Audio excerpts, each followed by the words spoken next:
عرب کے ایک بہت بڑے شاعر تھے لبید، جن کی شاعرانہ عظمت کے اعتراف کے طور پر ان کا قصیدہ عرب روایات کے مطابق خانہ کعبہ پر آویزاں کیا گیا تھا۔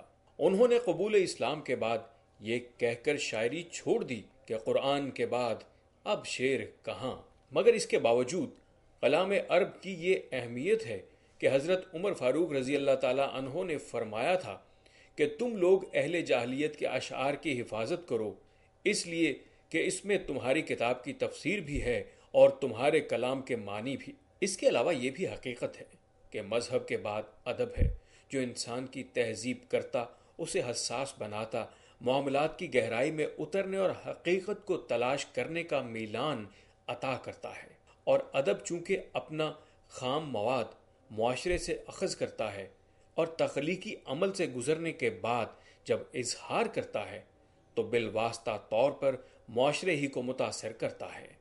ایک دانشور نے تو یہاں تک کہا کہ ادب نہ ہو تو سائنس ذرہ رساں ہو جائے۔ ایٹم بم بنانا بڑا مشکل کام تھا، لیکن ایٹم سے بم کو نکال دینا اور ایٹم کی توانائی کو انسان کے قدموں میں ڈال دینے کا کام ادب ہی کر سکتا ہے۔ مگر آج ہمارا معاشرہ اس ذوق سے محروم ہوتا ہوا دکھائی دیتا ہے۔ چند برس قبل لاہور کے مال روڈ پر مشہور پاک ٹی ہاؤس ادبی ذوق کی آبیاری کے لیے اہم کردار ادا کرتا رہا تھا، مگر بد ذوقی کے اثرات یہاں تک بھی پہنچے اور یہ تاریخی مرکز بند ہو گیا۔ لیکن کچھ عرصے کے بعد چند بیدار لوگوں نے پاک ٹی ہاؤس کی طرز پر لاہور الحمرا آرٹس کونسل میں ادبی بیٹھک اور قذافی اسٹیڈیم کے پاس پنجاب کیفے کا آغاز کیا ہے۔ بم دھماکوں، غیر انسانی جسمانی تشدد، خون ریز ڈکیتیوں کی خبروں کے طوفان میں ایسی خوشگوار خبریں دب جاتی ہیں۔ چنانچہ آج دین و دانش میں ہم ان ادبی بیٹھکوں، مذہب کی تفہیم اور انسان کی تہذیب میں شعر و ادب کی اہمیت پر گفتگو کریں گے۔ اللہ کے نام سے جو سراسر رحمت ہے، جس کی شفقت ابدی ہے۔ خواتین و حضرات، پروگرام دین و دانش میں آپ کا خیر مقدم کرتا ہوں۔ آج کے مہمانوں کا میں آپ سے تعارف کراتا ہوں۔ میرے دائیں جانب تشریف فرما ہیں ڈاکٹر خالد ظہیر صاحب۔ ڈاکٹر صاحب سے آپ اسکرین پہ ملاقات کرتے رہتے ہیں، یونیورسٹی آف سینٹرل پنجاب میں اسلامک شعبے کے سربراہ ہیں۔ اور میرے بائیں جانب عطاء الحق قاسمی صاحب ہیں۔ میں بہت احترام سے ان کا نام لیتا ہوں، اس وجہ سے کہ اس ملک کے ممتاز ترین ادیبوں میں، شاعروں میں، کالم نگاروں میں اور دانشوروں میں ان کا شمار ہوتا ہے۔ اور میں خاص طور سے اس لیے بھی ان کا شکر گزار ہوں کہ یہ پروگرامز میں عام طور سے آتے نہیں ہیں، لیکن میں نے جب ان سے ڈسکشن کی کہ ہم آج کے موضوع کے لحاظ سے چاہتے ہیں کہ آپ سے استفادہ کریں، تو انہوں نے بڑی نوازش کی اور ہمارے ساتھ ہیں۔ میں بہت شکر گزار ہوں جی آپ کا۔ میں ابتدا کروں گا ڈاکٹر خالد ظہیر صاحب سے آپ کی اجازت کے بعد کہ عام طور سے یہ ایک تصور ہے کہ دین کا ادب سے کیا تعلق، اور ادیب، شاعر یہ تو اور طرح کے لوگ ہوتے ہیں اور ان میں جن کی دلچسپی ہوتی ہے عام طور سے وہ دینی معاملات میں دلچسپی نہیں رکھتے۔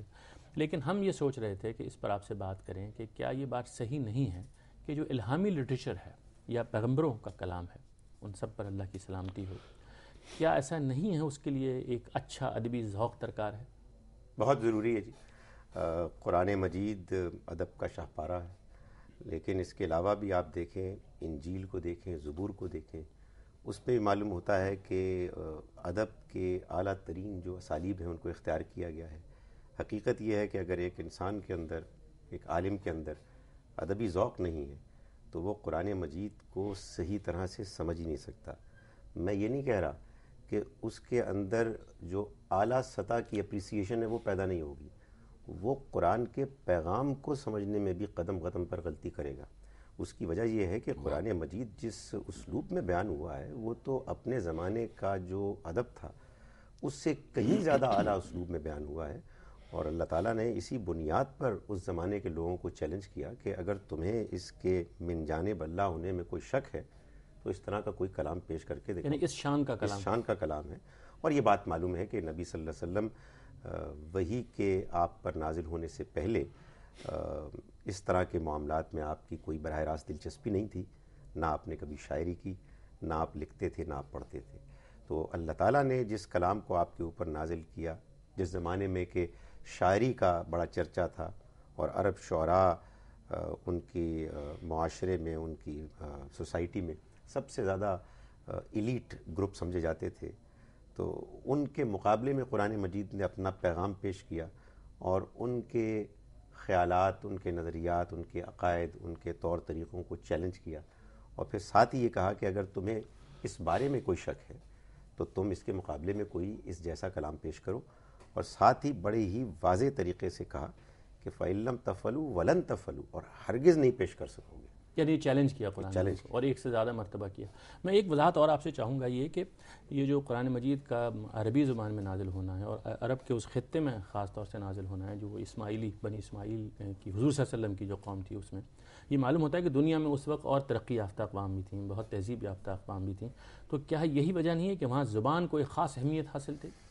یعنی یہ وجہ بھی ہے. ظاہر ہے کہ سب سے بڑی وجہ تو یہی ہے نا کہ پیغمبر صلی اللہ علیہ وسلم کو اللہ کا آخری پیغمبر ہونا تھا، آپ کے اوپر وحی نازل ہونی تھی، آپ کی زبان عربی زبان تھی، لیکن ظاہر ہے کہ اللہ تعالیٰ کی حکمت میں اور آپ کے انتخاب میں یہ چیز بھی پیش نظر رہی ہوگی کہ اس علاقے کی اور آپ کی زبان عربی زبان ہے، جس میں جب اللہ کی وحی اپنے مدعا کا اظہار کرتی ہے تو بہترین انداز میں، مؤثر انداز میں اور فصاحت و بلاغت کے اعلیٰ ترین اسلوب میں بیان کرتی ہے، جس سے کہ لوگوں کے دل پر بھی اثر ہوتا ہے، اور لوگ ظاہر ہے کہ اس بات کو جاننے میں کوئی تردد محسوس نہیں کرتے کہ یہ کلام اللہ کے علاوہ کسی کا نہیں ہو سکتا.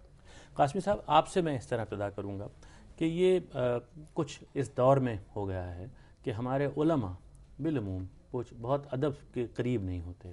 اس سے پچھلے دور میں ہم جب دیکھتے ہیں تو بہت بڑے بڑے نام ہیں. شاہ ولی اللہ کے صاحبزادگان ہیں، انہوں نے اردو میں جو ترجمہ قرآن کا کیا ہے وہ ایک بہترین دل نشین اردو ہے اپنے زمانے کے لحاظ سے. اس کے بعد آپ دیکھیے کہ شبلی ہیں، ابوالکلام ہیں، اقبال ہیں، اور اس کے بعد اب دیکھتے ہیں تو وہ روایت ذرا کمزور پڑتی جا رہی ہے کہ وہ دین کے علماء بھی ہیں، اچھے ادیب، اچھے نثار، اچھے شعراء بھی ہیں.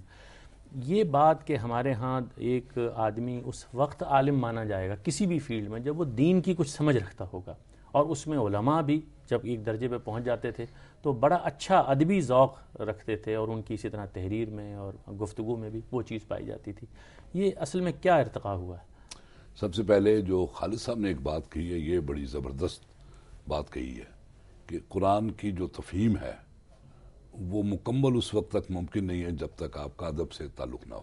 آپ بھی اس کو جی مانتے ہیں؟ بالکل، مجھے تو بہت میرے دل کو لگی ان کی یہ بات، کیونکہ قرآن جو ہے وہ کوئی سیدھی سادی تحریر نہیں ہے، اس میں بہت خوبصورت ادبی چاشنی اس میں موجود ہے.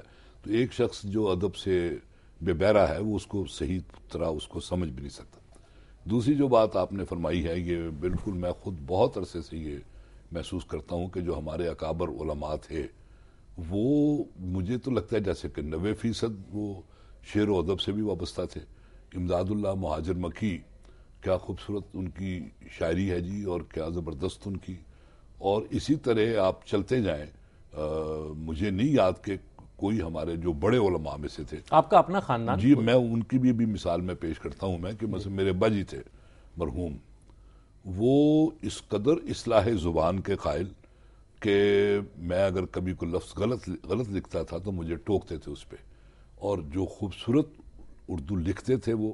اور آج سے یعنی آپ سمجھ لیں کوئی یعنی 1930 میں بھی ان کی جو نثر کی کتابیں جو میرے پاس ہیں وہ آج کی جدید نثر کے مقابلے کی کتابیں ہیں ابا جی کی بھی.